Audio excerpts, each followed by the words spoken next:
मध्य प्रदेश के ग्वालियर चंबल संभाग में मतदान के बाद बीजेपी और कांग्रेस के प्रत्याशियों की धड़कनें तेज हो गई हैं। सबसे ज्यादा मामला उन सीटों पर फंसा हुआ है जहां से कांग्रेस और बीजेपी के बड़े चेहरे चुनावी मैदान में हैं। इन सीटों पर दोनों पार्टी के बागियों ने हाथी और साइकिल की सवारी पर दिग्गजों का खेल बिगाड़ दिया है। देखिए हमारी खास रिपोर्ट में। ग्वालियर चंबल में बागियों ने बिगाड़ा समीकरण। कांग्रेस बीजेपी के दिग्गजों की बढ़ी धड़कन। जी हां, ग्वालियर चंबल अंचल में मतदान के बाद कांग्रेस बीजेपी के सियासी सुरमाओं की धड़कनें भी बढ़ गई है। दरअसल अंचल की कई अहम और बड़ी सीटों पर दोनों दलों के बागियों ने हाथी और साइकिल की सवारी कर सबकी हवा टाइट कर दी है।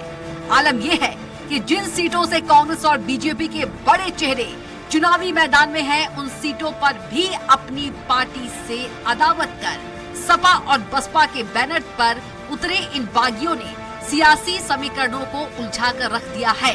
लिहाजा अभी तक बीजेपी और कांग्रेस के बीच माना जा रहा मुकाबला भी त्रिकोणीय हो गया है। इन सीटों पर बागियों ने बिगाड़ा दिग्गजों का खेल। त्रिकोणीय मुकाबले में फंसी बीजेपी के कद्दावर नेता नरेंद्र सिंह तोमर की दिमनी विधानसभा सीट, कांग्रेस नेता डॉक्टर गोविंद सिंह की सीट लाहौर में भी त्रिकोणीय मुकाबला, बीजेपी नेता अरविंद भदौरिया की सीट अटेर भी त्रिकोणीय मुकाबले में फंसी, कांग्रेस नेता लक्ष्मण सिंह की सीट चाचौड़ा में भी त्रिकोणीय हुआ मुकाबला।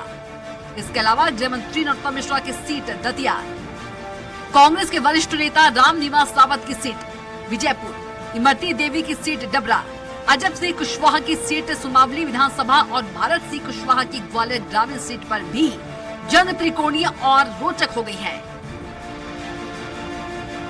हालांकि कांग्रेस और बीजेपी का दावा है कि उन्हें बागियों से कोई फर्क नहीं पड़ने वाला और मुकाबला अब भी कांग्रेस और बीजेपी के ही बीच है। भारतीय जनता पार्टी के कई दिग्गज चुनाव फंसा नहीं है, उनका चुनाव हार चुके हैं। जनता उनको घर बिठाने का मन बना चुकी है।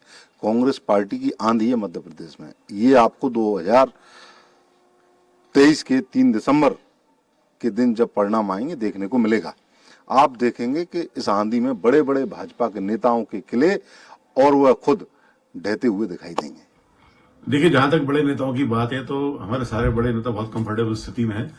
हम श्री नरेंद्र सिंह तोमर जी की बात कर रहे हैं तो दिमनी में हम बहुत अच्छे मार्जिन से चुनाव जीत रहे हैं।